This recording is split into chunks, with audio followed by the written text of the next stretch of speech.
Break के बाद हमारे स्पेशल बुलेटिन में एक बार फिर से आपका स्वागत है। बात करें किसान राष्ट्रपति का मेहमान। खबर रेवाड़ी से है, जहां जिले के गांव कवाली के किसान यशपाल खोला 3 दिन तक राष्ट्रपति द्रौपदी मुर्मू के मेहमान बनेंगे। देश के गणतंत्र में गणतंत्र दिवस के अवसर पर सम्मानित किए जाने वाले 6 किसानों में यशपाल खोला का नाम भी शामिल है। इसके लिए राष्ट्रपति भवन की ओर से उन्हें आधिकारिक निमंत्रण मिला है। यशपाल खोला 25 जनवरी को अपनी पत्नी अनीता कुमारी के साथ दिल्ली रवाना होंगे और 28 जनवरी को वापस लौटेंगे। यशपाल ने साल 2018 में पिता की कैंसर से हुई मौत के बाद पूरी तरह प्राकृतिक खेती को अपना लिया था। हालांकि उन्होंने प्राकृतिक खेती की शुरुआत साल 2017 में ही कर दी थी। यशपाल ने न केवल खुद प्राकृतिक खेती को अपनाया कि एक बड़े रकबे को प्राकृतिक खेती में बदलने में अहम भूमिका निभाई। उन्होंने विभिन्न कृषि संस्थानों के साथ समन्वय स्थापित कर न केवल अपने खेतों बल्कि अन्य किसानों के खेतों में भी प्राकृतिक उत्पादन को सफलतापूर्वक बढ़ावा दिया। यशपाल खोला ने प्राकृतिक उत्पादों की रिटेल मार्केटिंग का एक प्रभावी और प्रेरक मॉडल भी विकसित किया है, जिससे किसानों को उनकी उपज का उचित मूल्य मिल रहा है और उपभोक्ता तक शुद्ध सुरक्षित खाद्यान्न भी पहुंच रहा है। उनका यह मॉडल आज कई किसानों के लिए मार्गदर्शक सिद्ध हो रहा है। यशपाल का कार्य न केवल मिट्टी और कृषि भूमि के स्वास्थ्य को बेहतर बनाने वाला है, बल्कि इससे किसानों की। आप देख रहे हैं के न्यूज, खबरों का सारथी। नमस्कार, खास पेशकश में आपका स्वागत है और खबरों की शुरुआत देश के नए बॉस नितिन नवीन से। देश की सियासत में मंगलवार को एक नया अध्याय जुड़ गया और भारतीय जनता पार्टी को अपना नया सारथी मिल गया। बिहार की जमीन से निकले युवा और ऊर्जावान नेता नितिन नवीन ने आधिकारिक तौर पर भाजपा के 12वें राष्ट्रीय अध्यक्ष के रूप में कार्यभार संभाल लिया। दिल्ली स्थित पार्टी मुख्यालय में प्रधानमंत्री मोदी और अमित शाह की मौजूदगी में नवीन का राज तिलक हुआ है।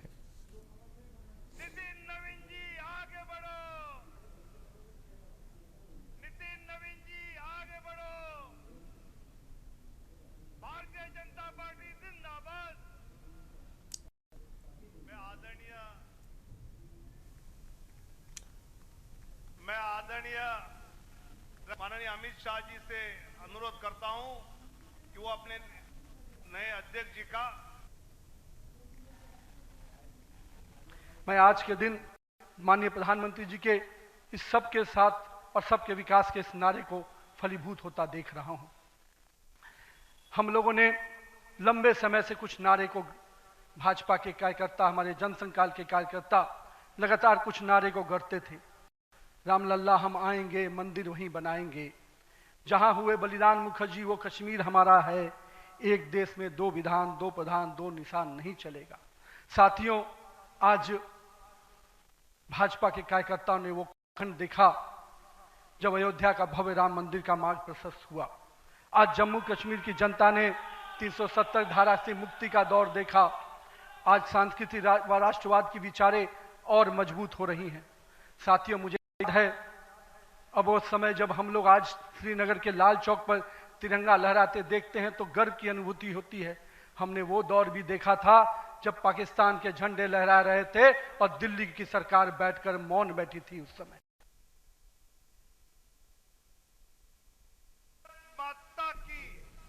और अखिलेश हमारे विशेष संवाददाता इस खबर पर अधिक जानकारी के साथ जुड़ रहे हैं।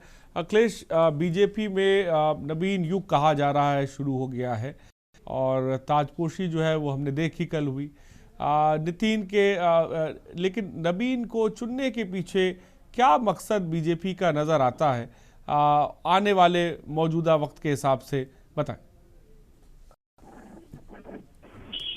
देखिए मनोज जी, भारतीय जनता पार्टी के नए अध्यक्ष तौर पर नितिन नवीन की आज घोषणा हो गई। औपचारिक घोषणा होने के बाद प्रधानमंत्री नरेंद्र मोदी खुद उनको मंच से, प्रधानमंत्री खुद और उनके साथ राजनाथ सिंह, नितिन गडकरी, जेपी नड्डा, अमित शाह, ये सभी लोग उनको लेकर अध्यक्ष के कमरे में गए। वहां पर बाकायदा उन्होंने चार्ज ग्रहण किया और बैठे। इसके बाद अगर देखा जाए तो प्रधानमंत्री से लेकर तमाम नेताओं की तरफ से नितिन नवीन के बारे में जो चीजें कही जा रही थी उससे कहीं बड़ी लकीर खींचते हुए प्रधानमंत्री नरेंद्र मोदी ने आज करीब 35 मिनट का भाषण दिया। उस दौरान तमाम चीजों को गिनाते हुए नितिन नवीन के बारे में उन्होंने कहा कि मैं भारतीय जनता पार्टी का एक कार्यकर्ता हूं और कार्यकर्ता के तौर पर मेरे बॉस यानी मेरे पार्टी के मुखिया नितिन नवीन जी हैं और हमें इन्हीं के दिशा निर्देश में काम करना है। और हर चीज को लेकर जो मैंने अभी तक किया उसका सीआर भी यही लिखेंगे, आगे दिनों की हमारी रिपोर्ट भी यही देखेंगे। यानी कह सकते हैं कि भारतीय जनता पार्टी के तमाम सीनियर लीडर्स को प्रधानमंत्री नरेंद्र मोदी की तरफ से ये संदेश दिया गया कि नितिन नवीन भले ही है, कम उम्र के नेता है, कम अनुभव रहा हो, लेकिन जो उनकी सहजता, सरलता और व्यवहार है, पार्टी और संगठन और उनके अनुभव के आधार पर उन पे जिम्मेदारी दी गई है। तो कहा जा सकता है कि प्रधानमंत्री के तरफ से संकेत उन भारतीय जनता पार्टी के नेताओं को था जो बहुत सीनियर है और किसी युवा नेता को राष्ट्रीय अध्यक्ष के पद के तौर पर उसकी ताजुबोज़ी की गई है, उसको लेकर कहीं ऐसा न हो कि ये लोग इन्फीरियरिटी कॉम्प्लेक्स फील करें या फिर कहीं दबाव नवीन फील करें। इसलिए प्रधानमंत्री ने पूरा साफ कर दिया कि मैं कार्यकर्ता हूं, हमारे जैसे सभी कार्यकर्ता है और सबके बॉस नितिन नवीन है। दूसरी बात सबसे बड़ी है कि नितिन नवीन को भाजपा का राष्ट्रीय अध्यक्ष बनाए जाने की सबसे बड़ी वजह एक है कि जो राजनीतिक हलकों में चर्चा का विषय बनी है, एक तो कम उम्र के नेता के तौर पर चुना जाना, युवा नेता के तौर पर चुना जाना। दूसरा ये कहा जा रहा है कि तमाम जो वरिष्ठ नेता है उनको लेकर संघ से लेकर अन्य लोगों के नाम पर सहमति नहीं बन पा रही, किसी प्रदेश से उस पर आपत्ति आ रही तो वहां मुख्यमंत्री या दूसरे नेता की तरफ से आ रही थी। नितिन नवीन एक ऐसे चेहरा के तौर पर जिनकी किसी के साथ राजनीतिक अनबन नहीं, किसी को इस नाम पर आपत्ति नहीं थी। संगठन के व्यक्ति थे, विद्यार्थी परिषद से लेकर युवा मोर्चा से होते हुए संगठन में आए थे, कई राज्यों में प्रभारी रहे, छत्तीसगढ़ के भी प्रभारी रहे, वहां चुनाव जिताए और भी कई राज्यों में उन्होंने हिस्सेदारी संगठन के तौर पर निभाई। और इन तमाम चीजों के साथ साथ ये कहा जा सकता है कि आगामी कुछ दिनों में जो 5 राज्यों के विधानसभा चुनाव होने हैं, जिनमें तमिलनाडु, पुडुचेरी, केरल, आसाम और पश्चिम बंगाल, खासकर पश्चिम बंगाल भारतीय जनता पार्टी के सबसे ज्यादा निशाने पर है कि भारतीय जनता पार्टी किस तरह से पश्चिम बंगाल में चुनाव जीते। और ये कहा जाता है कि पश्चिम बंगाल में बिहार के वोटर्स की संख्या भारी तादाद है, जहां पर वो चुनावी समीकरणों को प्रभावित करते हैं, जीत को कई जगह प्रभावित करते हैं, उसका भी लाभ भारतीय जनता पार्टी को मिले, युवा नेता के तौर पर अध्यक्ष मिले, उनको चुनाव प्रचार में लगाया जा सके, संगठन में काम उन्होंने किया, उनके अनुभव का लाभ लिया जा सके और बाकी भारतीय जनता पार्टी के तमाम नेताओं, कार्यकर्ताओं और पदाधिकारियों को संकेत भी दिया जाना है कि भारतीय जनता पार्टी कोई भी नव युवक भारतीय जनता पार्टी के किसी भी पद पर पहुंच सकता है, चाहे वो सर्वोच्च पद राष्ट्रीय अध्यक्ष भी हो। बड़ी बात आपने अखिलेश साफ तौर पे कही, युवा चेहरे नितिन नवीन, एक लंबा राजनीतिक करियर और अब आने वाला भविष्य कितना सरदार रहने वाला है, ये देखना दिलचस्प है। फिलहाल अखिलेश बने रहिए हमारे साथ, खबर इस वक्त आपको बता रहे हैं।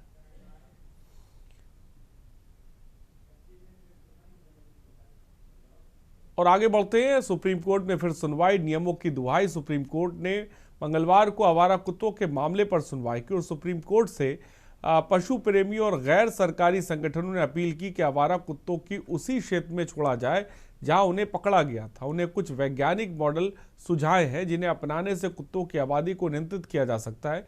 वहीं पीड़ितों के पक्ष ने आवासीय परिसरों और अन्य संस्थानों से आवारा कुत्तों को हटाने की दलील दी है। इस दौरान एक वकील ने दलील देते हुए कहा कि नगर पालिका के अधिकारी कूड़ा नहीं उठाते, जिस वजह से वहां कुत्ते इकट्ठा हो जाते हैं। वकील ने कहा कि शहरीकरण की वजह से कूड़ा बढ़ा है और शीर्ष अदालत में न्यायमूर्ति विक्रमनाथ, न्यायमूर्ति संदीप मेहता और न्यायमूर्ति एनवी आचार्य की पीठ के समकक्ष आवारा कुत्तों के मामले की सुनवाई हुई।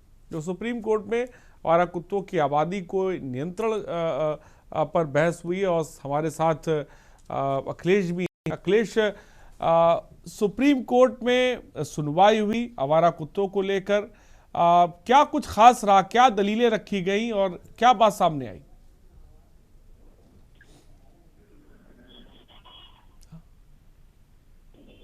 हाँ, अखिलेश, कोर्ट की बेंच में सुनवाई हुई। सुनवाई के दौरान ये कहा गया कि सामाजिक संगठनों की तरफ से कि जो आवारा कुत्ते हैं उनके वजह से आम लोगों को, खासकर जो सुनसान इलाकों से निकलते हैं या सरकारी पदस्थ हैं या सामाजिक संगठन की तरफ से ये भी कहा गया कि जो कुत्ते हैं, आवारा कुत्तों, उनको नगर निगम ध्यान नहीं देता है, जो वहाँ की लोकल एजेंसियां हैं वो ध्यान नहीं देते हैं।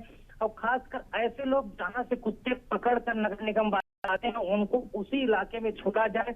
इसके अलावा ये कहा गया कि नगर निगम और जो लोकल एजेंसियां हैं सरकार की तरफ से आवारा कुत्तों काम करती हैं, इनको रोकने के लिए जब तक वो काम नहीं करेंगी तब तक इसको समस्या से निदान नहीं पाया जा सकता है। सुप्रीम कोर्ट की 3 जजों की बेंच में जब सुनवाई हुई तो जस्टिस विक्रमनाथ, जस्टिस संदीप मेहता और जस्टिस पंजारिया की बेंच में जब सुनवाई तो सीधे तौर पर निर्देश दिया गया कि जो सरकारें हैं उनकी लोकल एजेंसियां हैं वो लोकल यूनिट स्थानीय लेवल पर काम करें और आवारा कुत्तों को पकड़े और उन स्थान पर छोड़े जहां से वो आते हैं, और खासकर उन सारी चीजों पर ध्यान दे सरकारी एजेंसियां की जो सरकारी परिसर हैं या सामाजिक स्थल हैं या कार्यस्थल हैं जहां पर लोगों की आवाजाही है, खासकर ऐसे जो बुजुर्ग, महिला और बच्चे गुजरते हैं जिनको अपना शिकार आवारा कुत्ते बनाते हैं, उन पर तभी इससे कंट्रोल पाया जा सकता है जब सरकार को कठोरता से इस पर अधिकारियों पर निगरानी करने के लिए दिशा निर्देश देने पड़ेंगे और एजेंसियां भी स्थानीय लेवल पर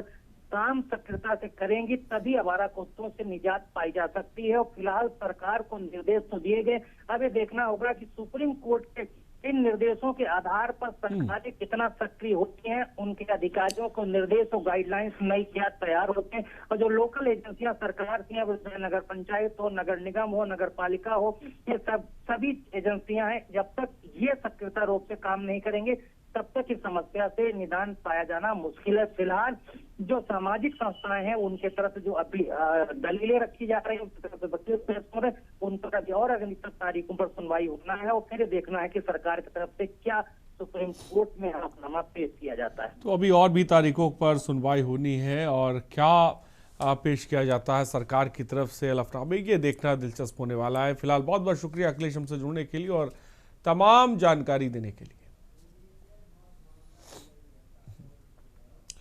और आगे बढ़ते हैं, इंजीनियर मौत मामला, बिल्डर गिरफ्तार। ग्रेटर नोएडा में इंजीनियर की मौत के मामले में पुलिस ने बड़ी कार्रवाई करते हुए नामजद बिल्डर अभय कुमार को गिरफ्तार कर लिया। जानकारी के अनुसार नॉलेज पार्क थाना पुलिस की जांच के बाद अभय कुमार को गिरफ्तार किया है और पुलिस का कहना है कि इंजीनियर की मौत के मामले में उनकी भूमिका सामने आने के बाद ये कार्रवाई की गई। और बता दें कि ग्रेटर नोएडा में 27 वर्षीय सॉफ्टवेयर इंजीनियर युवराज मेहता की मौत हो गई थी। प्राधिकरण की बैठक के बाद एसआईटी ने जांच तेज कर दी और अन्य अधिकारियों पर कार्रवाई भी संभव है।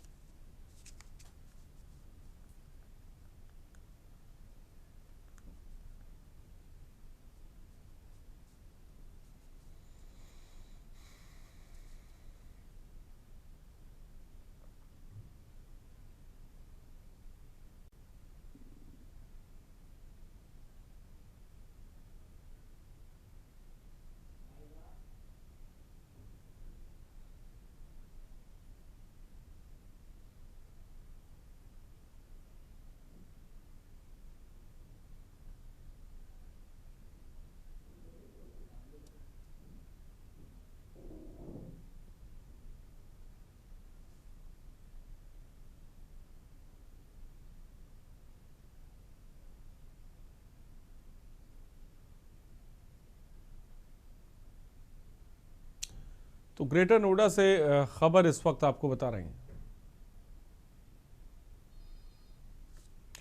एमजेड विस्टाउन का मालिक गिरफ्तार हुआ है। नॉलेज पार्क थाना पुलिस ने गिरफ्तारी की है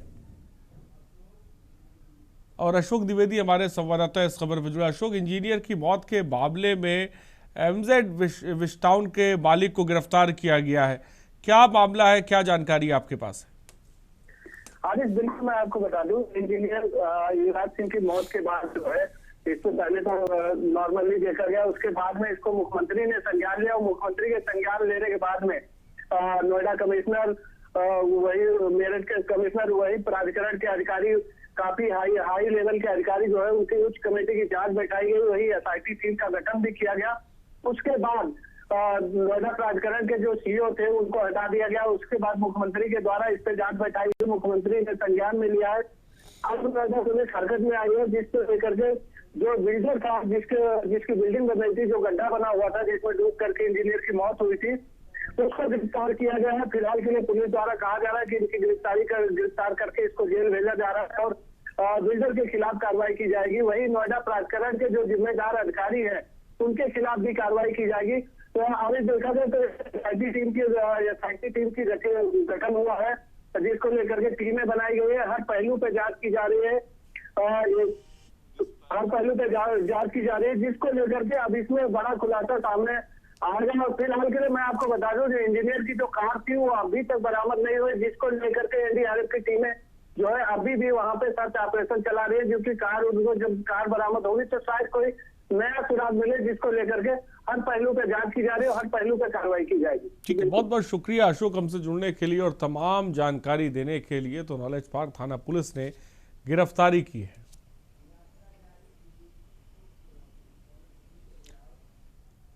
और आगे बढ़ते यात्रा जारी, बीजेपी को चुनौती। आम आदमी पार्टी के राज्यसभा सांसद संजय सिंह की सारनाथ यात्रा उनकी बहुचर्चित रोजगार दो सामाजिक न्याय पदयात्रा के तीसरे चरण का हिस्सा है। यह पदयात्रा इन दिनों काफी चर्चा में। और बता दें कि संजय सिंह ने उत्तर प्रदेश में युवाओं और पिछड़ों के मुद्दे को उठाने के लिए इस पदयात्रा की शुरुआत की। दरअसल सारनाथ भगवान बुद्ध की उपदेश स्थली है जो शांति और समानता का संदेश देती है। संजय सिंह ने अपनी यात्रा के समापन के लिए सारनाथ को इसलिए चुना क्योंकि वे वहां से सामाजिक समरसता और संविधान बचाओ का संदेश देना चाहते हैं। सारनाथ 24 किलोमीटर, यानी जहां आपकी यात्रा का समापन है वो अब 24 किलोमीटर बाकी रह गया है। और ये वाराणसी विकास प्राधिकरण क्षेत्र में आप प्रवेश करने जा रहे हैं। इस यात्रा का मकसद रोजगार दो वरना 10,000 दो, रोजगार दो वरना हर महीने 10,000 रुपए बेरोजगारी भत्ता दो, सामाजिक अन्याय को खत्म करो, जाति के नाम पे धर्म के नाम पर भेद को खत्म करो। और उत्तर प्रदेश में सभी स्कूलों के अंदर, कॉलेजों के अंदर और रुकते एक छोटे से ब्रेक के लिए। ब्रेक के उस पार एक अहम खबर आपको बताएंगे। राम मंदिराचार्य का बयान बताया शास्त्र विधान। और ब्रेक के बाद आपका स्वागत है। प्रयागराज में शंकराचार्य अविमुक्तेश्वरानंद को स्नान करने से रोके जाने पर शंकराचार्य अविमुक्तेश्वरानंद महाराज के धरना देने पर पद्म विभूषण तुलसी पीठाधीश्वर जगत गुरु रामभद्राचार्य महाराज ने बड़ा बयान दिया। जगत गुरु रामभद्राचार्य महाराज ने बयान दिया कि स्वयं वो शास्त्र के विरुद्ध कर रहे थे। कोई जो शास्त्र के विरुद्ध करेगा, हम स्वयं पैदल जाते हैं स्नान करने, जो शास्त्र के विरुद्ध करेगा उससे ना सुख मिलेगा, ना शांति मिलेगी, ना गति मिलेगी। वह काशी में मणिकर्णिका घाट में मूर्ति तोड़ने को लेकर बयान दिया है कि स्थापित मूर्ति नहीं तोड़ी जानी चाहिए, जनता के लिए कर रहे हैं लोग, मूर्तियां बना लेते हैं, उसका विकास और क्षेत्र फल बढ़ाने के कर रहे हैं प्रमाणित। वो तो सरकार जाने वो जाने, इस पर मैं क्या कहूँ। अभी भी तो नहीं, अब क्यों नहीं स्नान कर पाए? उनके रथ को रोक दिया गया था, वो रथ से बैठ के जाना चाह रहे थे, रथ से नहीं जाना चाहिए स्नान करने, स्वयं वो शास्त्र के विरुद्ध कर रहे थे। जब कोई शास्त्र के विरुद्ध करेगा, हम लोग पैदल जाते हैं स्नान करने।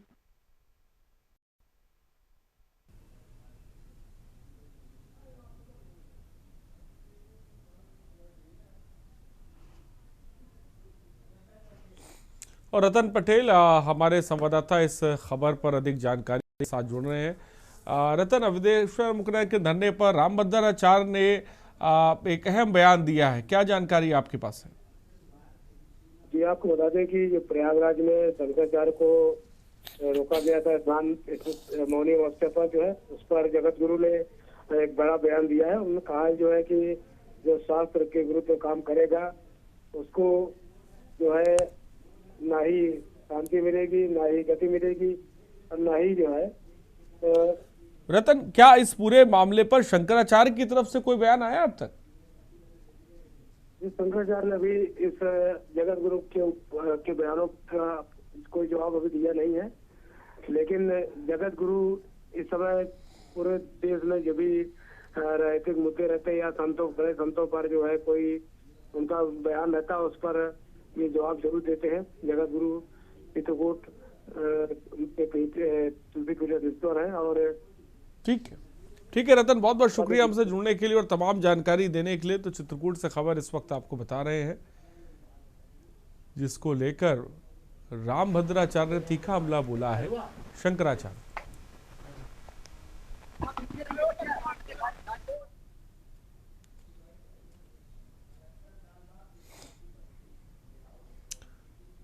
और आजादी के 78 वर्ष बाद भी विकासखंड देवा के गडरिया पुरवा की एक बस्ती ऐसी थी जहां के लोग अंधेरे में जीवन जीने को मजबूर थे। जिला मुख्यालय से महज 8 किलोमीटर दूर स्थित इस बस्ती में ना तो बल्ब जलता था, ना ही उम्मीद बुझी थी। आखिरी उम्मीद हकीकत में बदल गई जब लगभग 78 वर्षों के इंतजार के बाद गांव में बिजली आपूर्ति शुरू हुई। अंधेरे में डूबी जिंदगियों में उजाले की किरण पहुंची। जैसे ही स्विच ऑन हुआ, पूरे गांव में उत्साह की लहर दौड़ गई, रौनक आ गई।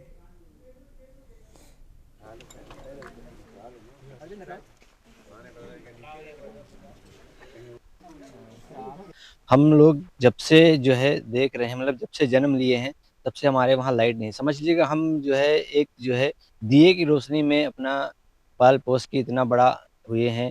और हम जब कहीं बाहर जाते थे, शहरों में या अदर गांव में, देखते थे लोगों के वहाँ लाइट है, पंखे चल रहे हैं, लाइट जल रहे हैं, तो उस चीज़ के लिए हम लोग के मन में एक बहुत बड़ा हौसला रहता था कि हम लोग भी कब देखेंगे।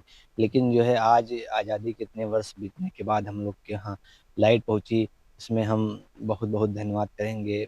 नाम ममता देवी है। हमारे गांव में आज़ादी के बाद से अब लाइट आई है। बहुत समस्याएं थी, बच्चे पढ़ नहीं पाते थे, खाना बनाने में भी दिक्कत रहती थी, शादी विवाह वाले भी मतलब भड़क जाते थे कि यहाँ शादी करना बेकार है, यहाँ लाइट नहीं है, तो कोई अपनी लड़की देने के लिए तैयार नहीं होता था। पढ़ाई लिखाई में इंटरनेट की जैसे सुविधाएं हैं, टीवी हैं, ये नहीं चल पाता था। कूलर फ्रिज की हम लोग हवा नहीं खा पाते थे। देखिए, इस गांव में फॉरेस्ट का बहुत बड़ा लैंड, फॉरेस्ट के लैंड से चूंकि बिजली की लाइन ले जाना अलाउड नहीं था, इस वजह से वहाँ पर नहीं जा पा रही थी। बट डीएफओ साहब और उनकी टीम ने बड़ी मेहनत करके वहाँ पर अल्टरनेट रास्ता निकाला है, उसमें फॉरेस्ट के लैंड पैसे थोड़ा सा बाहर करके उसको अतिरिक्त पोल लगा के वहाँ पे बिजली की व्यवस्था कर दी गई है। तो इस प्रकार से वहाँ बिजली की व्यवस्था हुई। और राहुल त्रिपाठी हमारे साथ जुड़ गए। राहुल, 78 साल बाद एक गांव में बिजली पहुंची, रोशनी पहुंची है, खुशी देखते ही बन रही है। आज देखिए, आजादी के 78 साल बीत गए, ये गांव आज तक बिजली से अछूता रहा है। जिस गांव की बात कर रहे हैं जनपद बाराबंकी के देवा विकासखंड पड़ता है, वहाँ की गडरिया पुरवा की एक बस्ती है। ये ऐसी बस्ती है जहाँ पर वर्षों से लोग लाइट को देखने को तरस रहे थे। वहाँ के लोग कह रहे थे कि हमारे घर लोगों का जाना इसलिए नहीं हो पाता था कि हमारे गांव में बत्ती नहीं, और हम काफी विकास से काफी पीछे थे। जिलाधिकारी शशांक त्रिपाठी ने काफी सराहनीय प्रयास किया। इसमें उनका जो दखल हुआ, तो फाइलें जो अटकी थी, कहा जा रहा है कि 2017 में खंबे लगा दिए गए थे, लेकिन सिर्फ खंबे लगे हुए थे और लाइट गाँव तक नहीं पहुंची थी। काफी मशक्कत के बाद ये फाइल आगे बढ़ी और उसमें जिलाधिकारी के प्रयासों से और सदर विधायक सुरेश यादव ने भी इसमें काफी प्रयास किया था, जिसके बाद ये बत्ती गाँव तक पहुंची। एसडीएम खुद जाकर के सदर विधायक के साथ में और अन्य पदाधिकारियों के साथ में वहां पर जब लाइट रही तो गांव वाले की खुशी देख के बन रही थी। लोगों का कहना था कि कम से कम देर आए दुरुस्त आए। इस बात से एक बात तो साफ स्पष्ट हो रही है कि बाराबंकी में सही तरीके से देखा जाए तो कुछ गाँव होने की संभावना है जहाँ अभी तक बिजली के नाम पर बात अभी दूर है, कोसों दूर है। ठीक है, बहुत बहुत शुक्रिया राहुल हमसे जुड़ने के लिए और तमाम जानकारी देने के लिए। तो अभी भी बहुत से ऐसे गाँव हैं जहाँ बिजली नहीं पहुँची है। बाराबंकी का एक गांव है, आप सोचिए कि लखनऊ से बहुत ज़्यादा दूर बाराबंकी नहीं है। 78 साल बाद वहां बिजली पहुंची है। और फिलहाल खास पेशकश में इतना ही, बने रहिए हमारे साथ। नमस्कार।